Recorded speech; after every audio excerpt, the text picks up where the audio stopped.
It's definitely like more of a chat than an interview. Okay. So, please. I'm excited to hear what you're going to ask me. Don't worry. For my records, I'm here with Vicky, and it is the 24th of August, and we are in Wells, in near Cheddar. And it is raining ever so slightly and we're near a stream. So if there's like loads of background noise, then that's why. And can I just check what name you want me to use when I'm putting it up? I would use Victoria Teal. Victoria Teal. Yeah, perfect. And your pronouns? I am she, her. Lovely. Hello and welcome to the Extraordinary Ordinary Women podcast, sharing life's adventures. My name's Frankie, and this is a podcast where I interview extraordinary, ordinary women and non-binary folk as part of a 3,000 kilometre cycle around England, Wales and Scotland. Interviewing people older than myself to show that you don't just have to do it whilst you're young. You'll hear all about their adventures and what they get up to, as well as their answers to my big life questions. Like, what does authenticity mean? Did you have a clear sense of direction through life? And what advice would you give to your younger self? In this episode, I talked to Victoria Teal, who I know as Vicky. At this point of the trip, I was really getting into the swing of cycling. I'd cycled down to Exeter and was making my way back up to Bristol when my friend Vicky messaged and said she was over from Munich visiting family. I was kindly invited to join a family dinner that felt more like Christmas, and she paid for my campsite that night. I'll drop a photo into the show notes to show our tents together and show where I carried out the interview. There are all the noises you would expect from a campsite: a brook, an alarm, rain, the rustling of waterproofs, and crying family members. It was awesome to catch up with a friend, and I'm sure you won't notice, but I have to say that I'm pretty tired by this point in the trip, and maybe my questions aren't up to their usual standard. But we still have an amazing conversation that goes in as deep as always, and I hope you love it.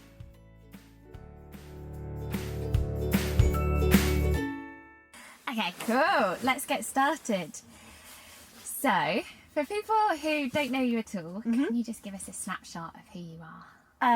I'm 36-year-old, living in Munich in Germany normally, called Victoria, and I now work in a university admin office, but basically do a lot of climbing, hiking as much as possible, and do a lot of writing. So that's me.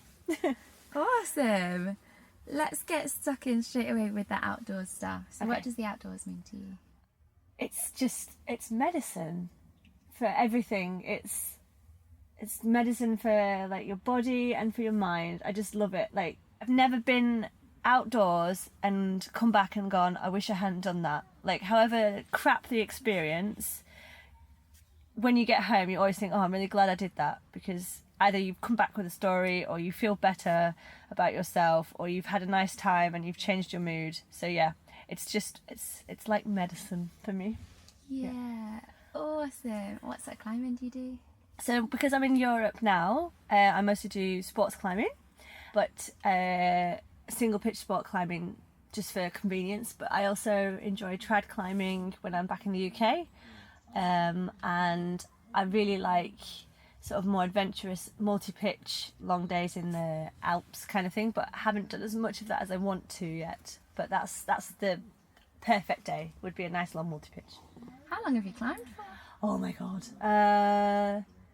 Properly about 12 years, I think.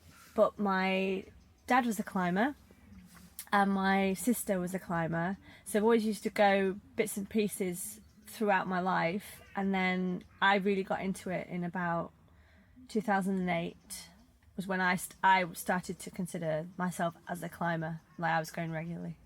Cool. How did you get into it? Yeah, just because of my dad. Like, I always wanted to go with my dad climbing, when he used to take me when I was a kid.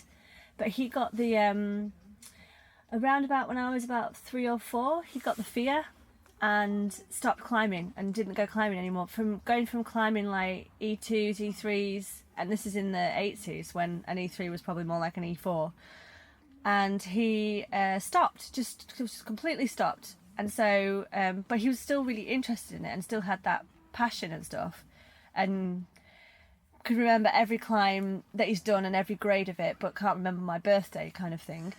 But he stopped, and then my sister got into it at uni, and then I would go sometimes with her, and then they opened a bouldering gym near where I was living in Leeds, and I started going there regularly, and that was it then. That was me climbing for forever. And then, as a side note, my dad, when he retired, he was living in Devon, and he was thinking about moving back to Sheffield, and I said, oh, you know, you'll be able to get back into climbing. And he said, oh no, I'm too old for that. Cue him moving to Sheffield, he's now climbing harder than me. Like, he's back climbing E1s again, age 60 odd. So yeah, everything's gone full circle. So now I finally, after 30 years, finally climb with my dad when I'm home. So yeah. That's so exciting. What a good story. Sticking with climbing, where's your favourite place you've climbed? I would have to say Kalymnos. I know it's a bit of a cliche, but Kalymnos was just magical. The climbing there was amazing, and the atmosphere was just lovely. And I had 5 weeks there a few years ago, and it was just gorgeous. For people that don't know where or what Kalymnos is, Sorry. can you tell us a bit more? Kalymnos is a Greek island that's kind of near Rhodes and Kos kind of area, I think. And there's one corner of it, which is a village that's now completely besieged by climbers, and it's just beautiful limestone cliffs and blue sea, and it's gorgeous. And the climbing there, it's just really lovely climbing. And then there's this, you go to a bar afterwards and have a beer and watch the sunset and swim in the sea. It's just amazing. So that would be abroad. But back home in the UK, Froggatt Edge. Where's that? You know where Stanage is? Yeah. So it's kind of in the same area, and then you go across, and then you get another formation. And Froggatt is, you can't see it in the distance like you can Stanage unless you're looking for it. But it's beautiful, like really interesting climbs, and it's in a bit of a foresty area. It's just lovely. I love it, and the views are gorgeous, and you get a sunset there, and yeah. And we've still not climbed together, and I really want to make that happen. We have to, yeah. Is being in the outdoors something that's been in your life consistently, or has it fluctuated? It's pretty consistent. So my childhood, my dad, who was a climber, he then switched to walking and hiking, and we did this thing called letterboxing. I don't know if you've ever heard of it. No, not at all. So the cool kids nowadays will call it geocaching, but letterboxing is specific to this Dartmoor, and they used to put like lunch boxes and old ammunition boxes with a book inside, and then an ink stamp, and you had an ink stamp, and you would leave your stamp in the book, and the other person, and you would put their stamp in your book, and you could go around and collect these thousands of hidden boxes. And there was like an official book that had official ones that you could go and find, but then there was like unofficial ones that you just would come across, and some of them had like clues to go and find them. So my dad got very obsessed with that. So any holiday, any weather, we would be out looking for ink stamps. And then when I went to uni, I didn't do anything. In terms of the outdoors, I just wasted my university experience by studying. I feel you. Who goes to university to study? I look back at it now and I'm like, what was all that about? Yeah, everyone else was out getting it, and I was reading. Yeah, I literally didn't. I was like first or nothing, and never did anything at university. Then after university, that's when I got into climbing, and when I was a kid, I didn't really want to do any hiking or being outside in the rain or whatever. I wasn't up for it. Probably because my dad would like take us on these mega treks in the fog where you couldn't see. But then when I was sort of after finishing uni and I was in control of my own sort of actions outdoors, that was when I got back into it, really, like hiking more and climbing more. I think that's cool to know, because like I bet there's a lot of people that are coming to the end of their uni and who are thinking that like, oh no, I've just wasted this time and now I'm not going to be able to get into anything. Yeah. And actually, for so many people, that's when they Yeah. just start. Like, obviously, it's easier if you do it at university because you have the time and you have the people around you and stuff. But, oh God, don't think that, like, if you missed out at uni, that's it, you can't do anything. Because I know people who are, like, 35 and started climbing at 35 and love it. So, no, it's never too late. Never, never, never. And you said you're working at university at the moment.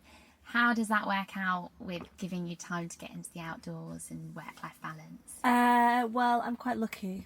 I work 4 days a week. So it started off as it was supposed to be a 25-hour contract, and they upped it to 30 for the first 2 months. And then they liked me, so they've kept me at 30 hours. And I organise my time so that I can take Fridays off. Means I can have like long weekends. And I was a teacher. I used to be a teacher after finishing uni until a few years ago, and I hated it because, like you say, the work-life balance, especially for a while I was a freelance teacher, freelance language teacher, and anytime you were at home you had to be preparing for work and you weren't getting paid for that preparation time, and I was just like, no, I want a job where I go in, I come home and I don't have to do any work. I'm like, my home time is my home time, and that's what I've got. I don't have to do any work at home now. And it's not so stressful. Amazing. Living the dream. Yeah, I'm living the admin dream. And then last thing, just finishing off with the outdoors, like we've talked a little bit about climbing and walking. Is there anything else you do? I do a lot of yoga, but I don't tend to do that outside because I feel a bit pretentious. But I feel like that is a really good kind of grounding for the outdoor stuff, because it's like good balance and strength training and injury prevention for the climbing and the hiking. And I guess the other thing is that like it all ties in with my photography as well, because I do a lot of photography, and so like the climbing and the hiking and the photography, they all force me into going to places to do these things, which otherwise I would probably be a bit too scared to go and do. Or I just want to stay home and watch TV. What sort of photography do you do? To sound really pretentious, it's street photography. So it's like unposed, candid stuff, and like capturing scenes and sort of travel reportage kind of stuff. The combination of doing that and wanting to go to places to take photographs and to climb has basically dictated every holiday for like the last 10 years and every country I've lived in and stuff. Yeah. Amazing. How long have you been photographing? I've been photographing. I've been photographing since I was a kid again, because my dad was a photographer, and so I got an SLR camera when I was about 8 years old. That was my granddad's old Russian camera, and it was so heavy that it was like, it must have been about a kilo or something. This just massive brick of a camera, and I would learn from my dad and from books and stuff. Yeah, I'd say that's my other passion is to. I'm not an outdoor photographer in any way. Like, I don't do landscapes and stuff, but the two do go together. Like, rest days are photography days. Amazing. Yeah. And you write as well? Yes. Yeah. Do you want to tell me more about that? Yeah, so I've written since forever. Like, if you look at any pictures of me as a kid, I've got a book in my hand or a pen and notebook, and I used to write like books of poems and just loved it. And, like, wrote really angsty love poetry at sixth form college and stuff like that. And then I started to do blogs to go with my travels. So first trip I did was coast to coast across America. Amazing. By greyhound bus.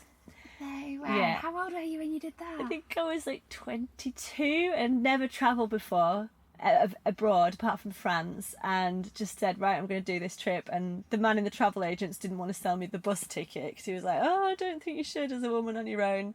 And I was like, no, I'm fine. And did that put you off at all? I think it put my mum off. But for me, I was like, oh, don't be silly, I'm fine.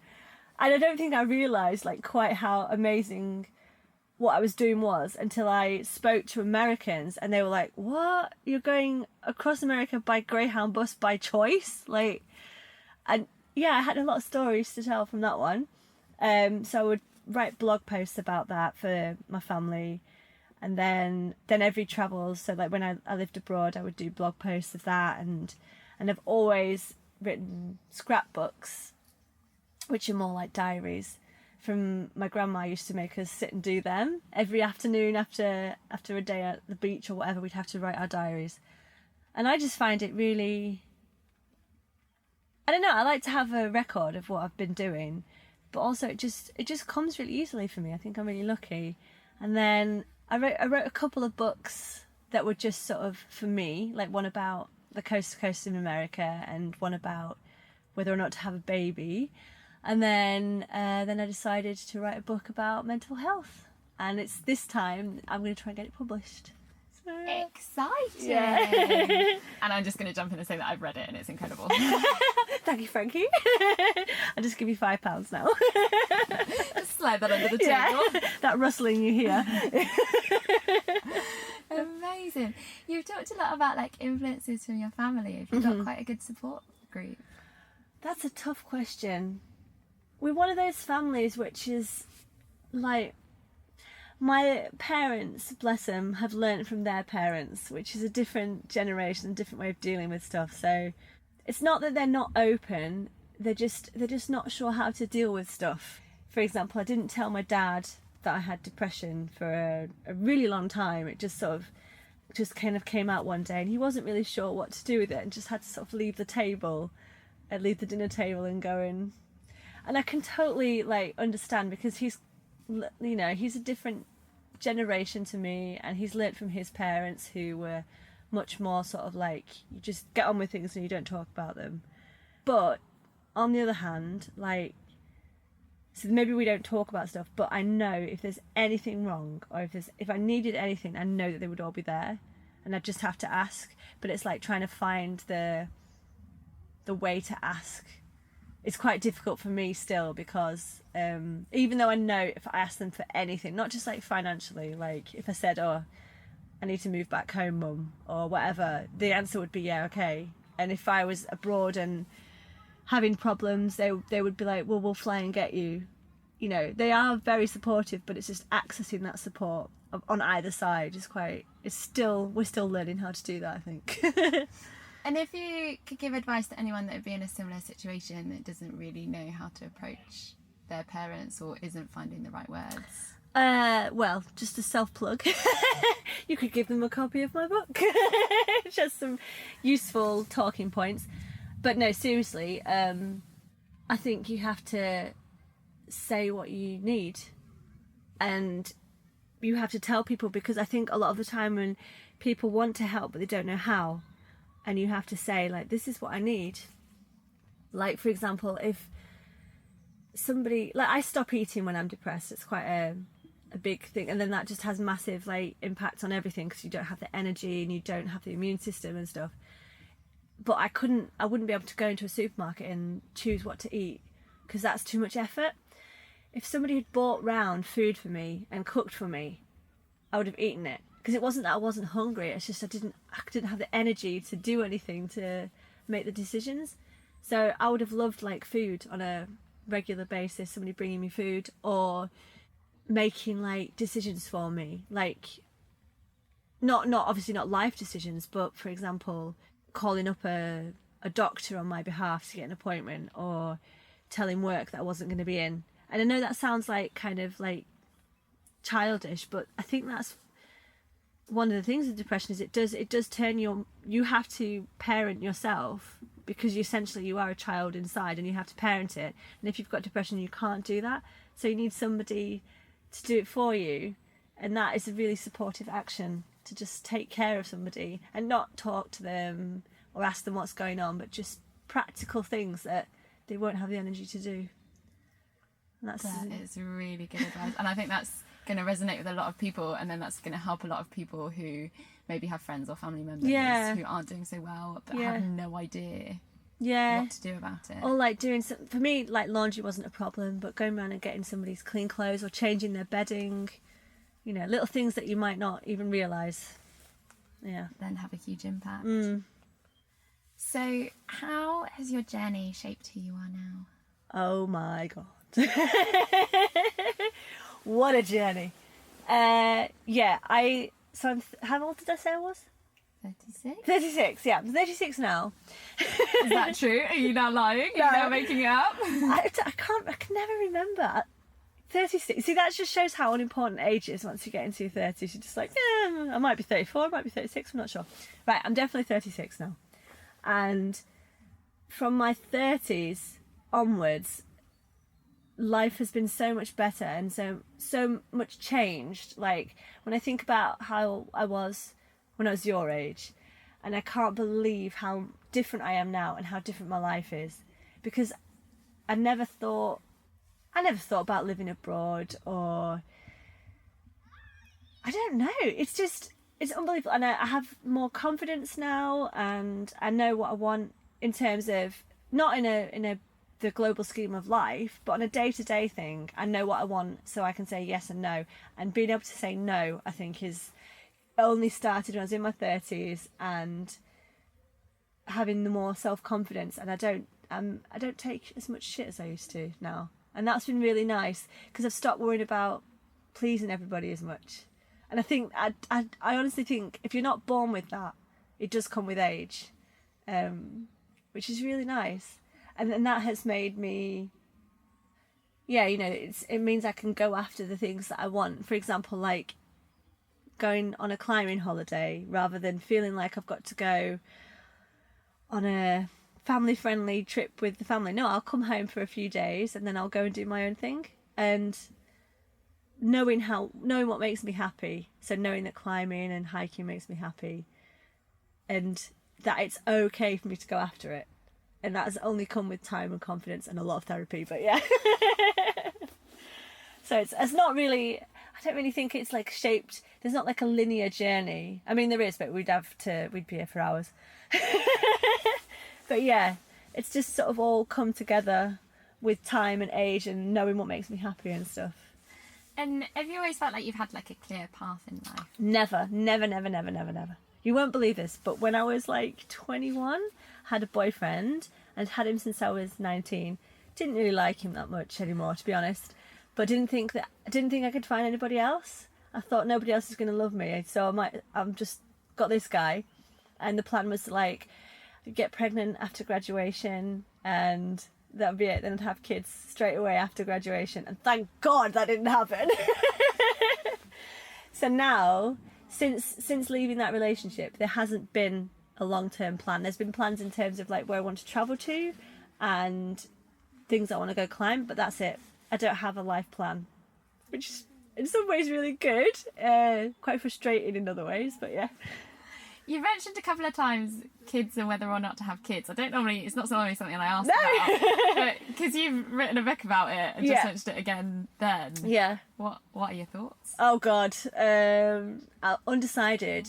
I have a list in my head of like an ongoing like checklist. Whenever I do anything, I'm always like, could I do this with a kid? How would this be with a kid? And I think now, if I have them, then I'll have a nice life, and it'll be one kind of life. And if I don't, I'll have another different life, and it'll still be nice. So I'm not like it's the be all and end all. I've got to do it. But if it happens, it happens.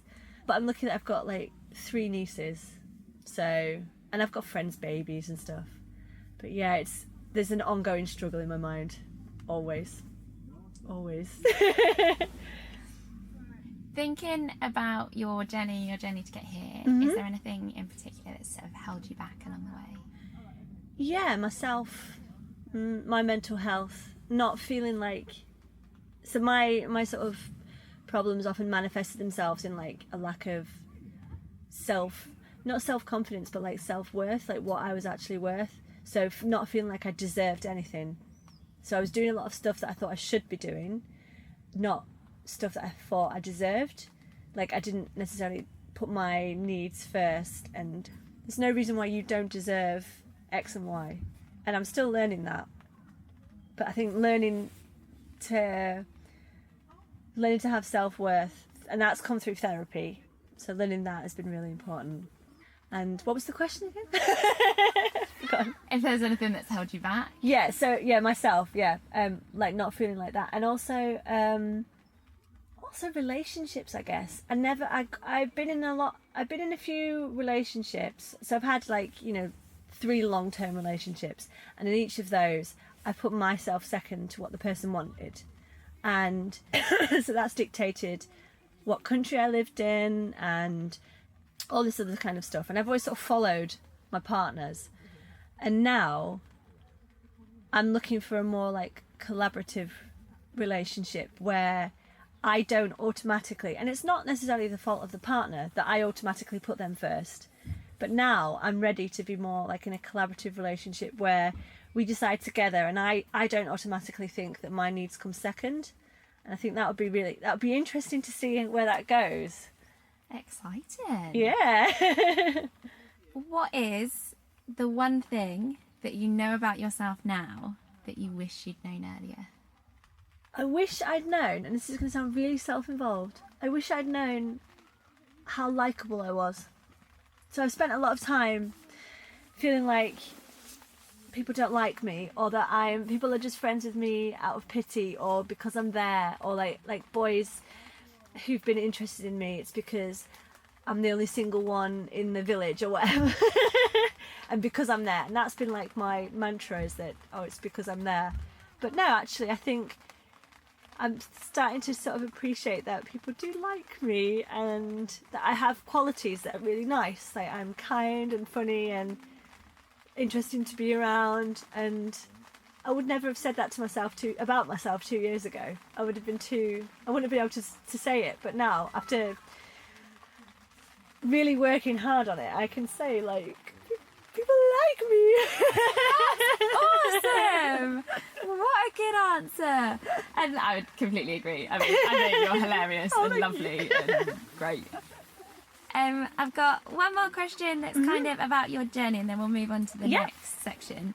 And I was just going to say, please feel free to move if you need to, but also when you're talking, please try to not move, because sometimes the sleeping bag rustles a little bit. I took my jacket off in preparation. Okay, I'm still now. I'm ready. I felt like I move, and then as soon as I ask a question, I'm like, and then you must be looking at me like, she's so serious, she's so poised. I'm not. I'm just trying to not move my waterproof trousers. You've lived quite an interesting life, travelling and moving to different countries. And do you ever feel like you've been going against the grain? Oh my God, yes. So originally, in a classic example of my answer to the previous question, I was climbing at the gym, and I met this guy, and he was moving to Korea in 3 weeks' time. Sorry, that's my niece crying, if you can hear that. Is it alright to keep going with that background noise?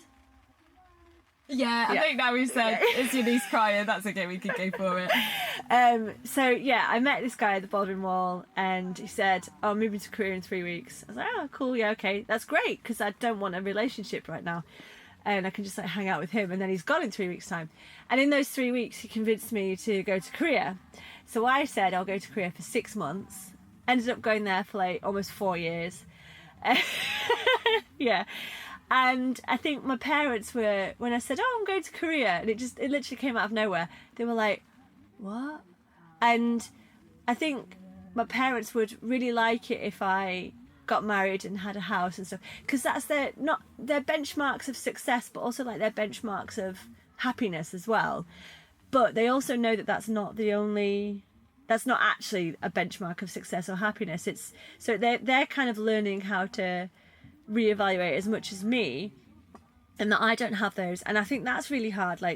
You don't have a benchmark of success if you haven't got a house and you haven't got married and you haven't got kids. How do you know that you're on the right life track? And that's really hard. And the other thing that I think makes it really hard is that my people say to you, well, you've chosen this life. For example, I don't have any pension payments because I've lived abroad in countries where they don't pay your pension to the UK, and I've not paid UK pension because I've not really worked there. So I don't have any pension right now, or savings or anything. And people will then say, in my family, well, that's your choice. You've chosen that.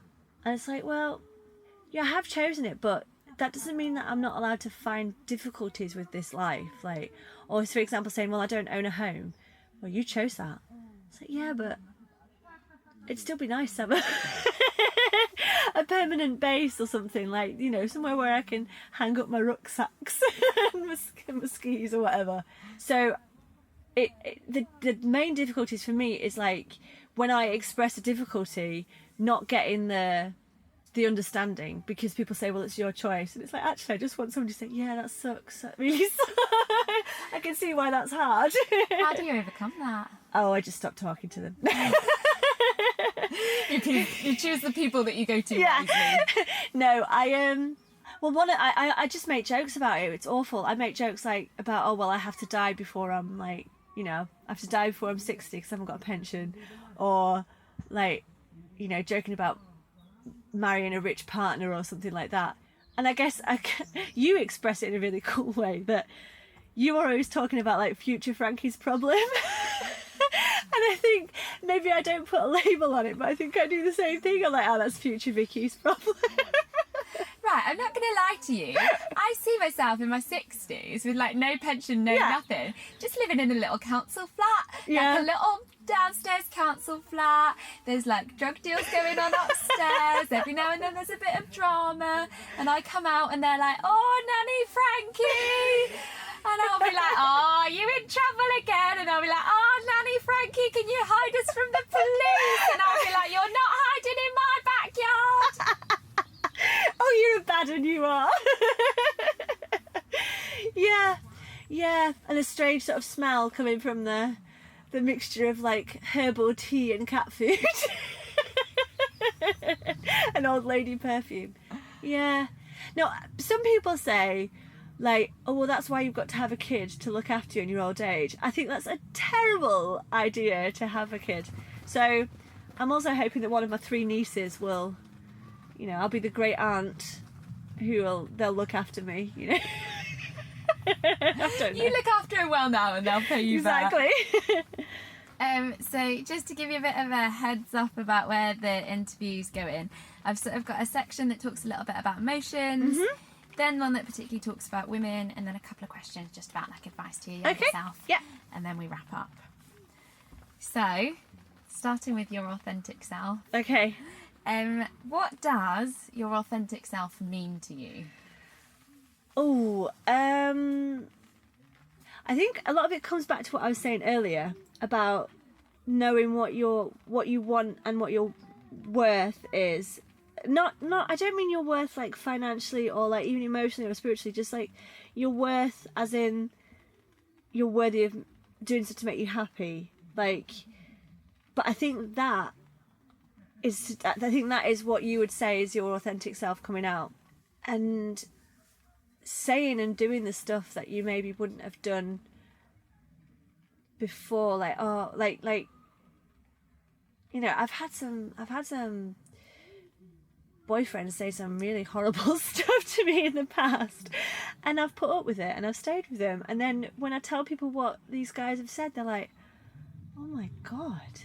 But that was, you know, me thinking, now that's what I deserve. And now I realise, like, actually you don't have to put up with that. You can say, excuse me, dickhead. That wasn't very nice, and that hurt my feelings. And so for me, being like my authentic self, it is doing and saying things that make me happy and not feeling guilty about it, not feeling like I should be doing this and I should be doing this for somebody else. What makes me happy doesn't necessarily make other people unhappy. It might frustrate them. I mean, it frustrates the hell out of my family and stuff when they ask me what I'm doing and I can't tell them. But I think they understand that that's who I am. Yeah. Do you feel like you're living as your authentic self now? Yes, pretty much, yeah. Only in like the last 2 years. So I was in hospital for a while with depression, and before that things were really, really bad. And since leaving the hospital, which was about 19 months now, I really feel like in these 19 months I feel like finally I'm living the life that I've wanted to live for all these years, and I didn't know how to get it, I didn't know how to do it, and now I do. And it's been really like I've got a little scrapbook of 2019, and it's just like it's amazing. It's so full. It's literally overflowing with like happy memories and stuff that I've done that I've wanted to do. And yeah, I really feel like I'm where I am, where I want to be right now, and doing the stuff I want to do in a way I want to do it. So yeah. Incredible. That answer gave me goosebumps. Made my eyes water.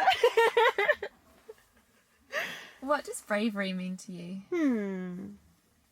I think being brave depends on what scares you. So like, being brave to me is not... I think a lot of people think that if you're brave, if you do something and it doesn't scare you. And I think that's bullshit. Like, I think you're brave if you do it. It doesn't matter if you're scared. Like, being brave does not equal not being scared. So like, climbing something that's a bit scary, but doing it anyway, that's really brave. Even if you cry and you like have a wobble and something, that's okay, that's still brave. And like building a camper van when you've never picked up a power tool before, which is what I did, like, that's brave. And setting off when not knowing where you're going is brave.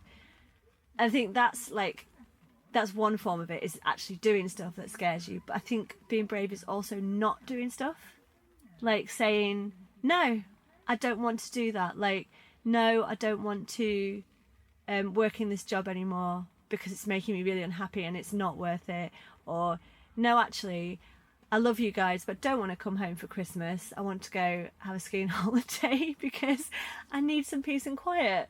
And the Christmas is just too chaotic for me at home because it's like 20 of you and you're all lovely, loud people. I think that's brave as well. It's not just doing something, it's also not doing something. Yeah. And I also, there's not this, like, the value, the worth of bravery isn't based on the completion either. Like, say if you say, I'm going to cycle around the UK, and then it turns out that you're not enjoying it, or something goes wrong and you have to stop, that doesn't diminish the bravery. That's still a really brave act. So yeah.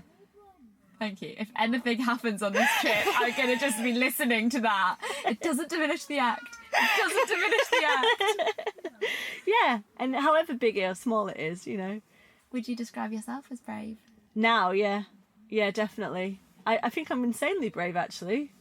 Yeah, I moved to places I've never even visited 3 times. I've moved to different countries. I built a camper van, set off, didn't know where I was going. And I meet people online, like Facebook groups, and I go climb with them. And people think I'm nuts. And I think, no, I'm brave. What do you think happiness feels like? A cup of tea and a biscuit. I think happiness is little moments. I don't think there's a big... Anybody who sees happiness as being a big moment is not going to be happy. Like, happiness comes from smaller things that accumulate. So obviously you can tell I've done a lot of mindfulness therapy, but like sitting in the morning with a cup of tea and a biscuit in my camper van, it just makes me so happy. Just, yeah, like that feeling after you've done a really nice like yoga workout and you're all, or a brilliant climb, and you get to the top and you come down and you're like, oh yes, that's happiness. Just like, I don't know, it's like a warm glow. Amazing. We're moving on to some slightly easier questions. Okay. I say slightly easier. So, well done. You've made it through the tough section. Good. That's the test. What perceptions do you think there are of women, and do you think they match up to your reality? I think people have all different kinds of perceptions of women. And I think it's changing right before our eyes in a good way, in a really good way. But for example, like my grandparents have all now passed away, but I was lucky in that I had one set of grandparents who was really modern, and my grandmother went back to work and did whatever she wanted and was very, like, quite different sort of... Oh. That's all right. We'll just let the niece in. So my grandmother was quite ahead of her time in many ways, in terms of what women did. And I think that's been passed down so that there was never any question of, like, in my family, of girls can't do this and girls can't do that. But in the wider scope of things, I've encountered people with outdated ideas, and people think women should do, like what I've noticed recently is taking up space is actually physical space, how much space you're allowed to take up. And I am making a conscious effort to like take up more space, so like sit with my shoulders back and my body more open and taking up physical space. Whereas before I used to be all like closed in on myself, and you're supposed to sit like a lady. Well, sitting like a lady means taking up as little space as possible. And I want to say to like, if anybody ever tells my nieces to sit like a girl, I'm going to be like, no, there's no sitting like a girl. You sit however you want, and you take up space, and take up space in conversations and in, at like meal times, take up space, and don't wait, don't hold back. Just, yeah. So I think that's becoming more acceptable. As I'm looking at it now, that concept of womanhood and femininity and all these other things are changing for the positive. And that's not a very succinct answer, but yeah. And I have encountered like sexism and negativity, but not. I've been really, really lucky because I've been surrounded by. I mean, there's one boy in 3 generations of my family. So we are all like molded from this grandma who was really sort of. She took up space. She never sat like a lady. Yeah. And do you see yourself represented in outdoors media? So whether that's clothing, adverts, shows, films? Yeah, I do. Because I'm a white woman. I'm a size 8. I'm tall. I'm athletic. I've got the athletic build in inverted commas. So yeah, I'm everywhere. The only difference is I've got brown hair and they all have blonde hair. And they have like beautiful wavy hair with makeup on, and I just think messy bun all the way, or pigtails. Like, why do these women never have pigtails? Who climbs with like their hair wafting out behind under their helmet like a... So yeah, and it drives me up the wall. Like, when I was young, you didn't have women on the front covers of climbing books, right, of climbing guides. And now every new edition that comes out has a woman on the front cover. Pretty much everyone, like every new guidebook, every new edition has a female instead. And to me, that is not about representation. That is, oh, we've got a sexy lady climbing. Like, it's going to sell more books than having a sexy guy climbing. I don't think that's got anything to do with representation. Because if it was to do with representation, there would be families, black people of colour, more different builds, because you don't need to be athletic to be a climber. And people get so put off by that. Like, I've just met somebody the other day, and he's like the same height as me, same build as me. He said, "Oh, I'm not built to be a climber." I was like, "Yes, you are. There is no build to be a climber," and so it drives me mad that yes, I am represented, and that I am the only kind of female that's represented. But that's changing, but not fast enough. Yeah. That's a really interesting answer, because a lot of people, even if they are very athletic shaped, or if they are the shape that is represented, there's always been something where they're like, but actually that doesn't represent me. Yeah. Because, and whatever it is, yeah, there is this like one mold of person, and the majority of people, as you say, whether it's like skin colour or clothing or style or sexuality, like whatever it is, or build, or I mean, age, I do think there's like prettier, like I think they're all obviously prettier than me, but I can't do anything about that, can I? I mean, I presume they all have professional makeup and Photoshop. Exactly. But I'm trying not to, therapy time, I'm trying not to, I don't know that somebody might be looking at me and saying, "Oh, I wish I looked like her, and I wish I was as pretty as Vicky." I don't know, somebody might be saying that about me. So I'm trying not to compare myself to other climbing women that in terms of appearance. So yeah. But yeah, it's frustratingly, what's the opposite of diverse? Undiverse or indiverse? Non-diverse? Yeah. Do you have any female role models? Who are they and why? I know a lot of people in the climbing world there are a lot of climbing women who are their role models, but not for me, because I look at them and I still can't switch off the bit of my brain that's saying they're better than me and they're way better than me, then I'm never going to be like that and I'm never going to have that six-pack or climb a 70 or whatever. So I don't like follow climbers on Instagram because it just makes me feel a bit crap about myself. And it shouldn't, because they're in a different league. But I'm not at that point yet where I can do it without the issues. But I know this isn't a great answer. I have people who I don't want to be like. Okay, interesting. There's not like one particular person, but I'll look at somebody and I'll say, I don't want to be like that person.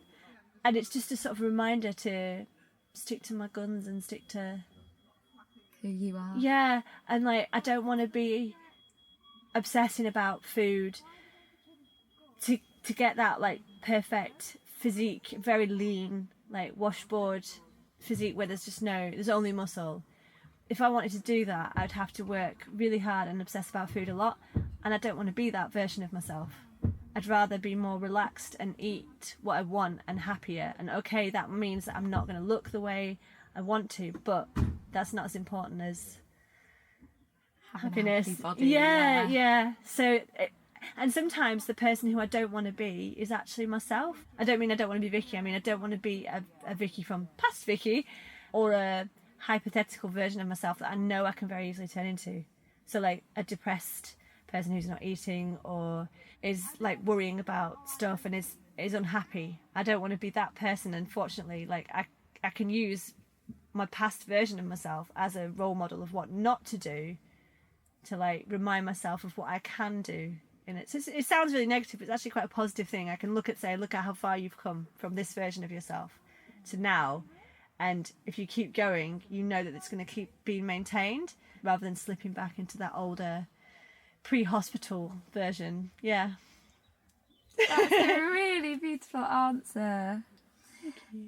And what advice would you give to your younger self? Ditch that boyfriend faster than you did. Ditch him, and then you'll realise that there's more hot guys at uni who are actually interested in you, and your life would be completely different. No, I would say to my former self, I wish I could have gone to therapy sooner and stuck with it, because I did go to therapy in my 20s and stuff, but I just did just enough to keep me going. So just enough to like get through the crisis, and then never dealt with like the underlying stuff that was making it in the first place. And so then for it happened again, there'd be like 5 years I'd be okay, and then so I wish I'd gone to therapy earlier and for longer. But no, I wouldn't like that wouldn't necessarily, I can't see that as changing my life, but it would change me and make me happier sooner. But then I think, it only worked so well this time because of the situation. So maybe if I'd gone earlier, it wouldn't have worked out.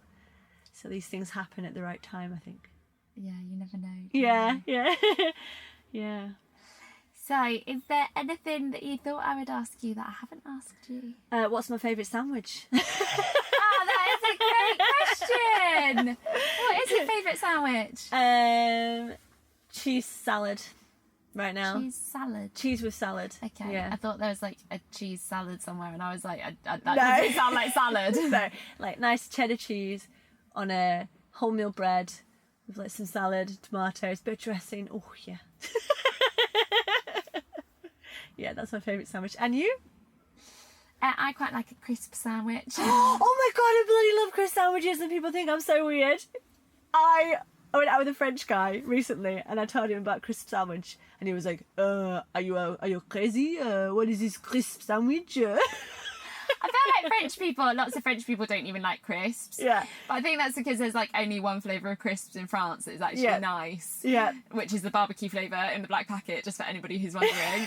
And then all the rest are kind of just like really greasy, or they taste a little bit like stale crisps. Yeah.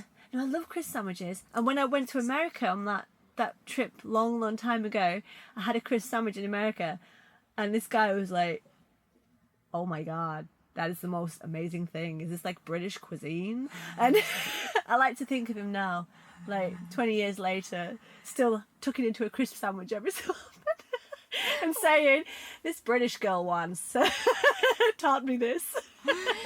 Every single next British person he meets, he'll be like, I'll cook you up a British delicacy. Yes, I got you some authentic British food. Yeah. Amazing.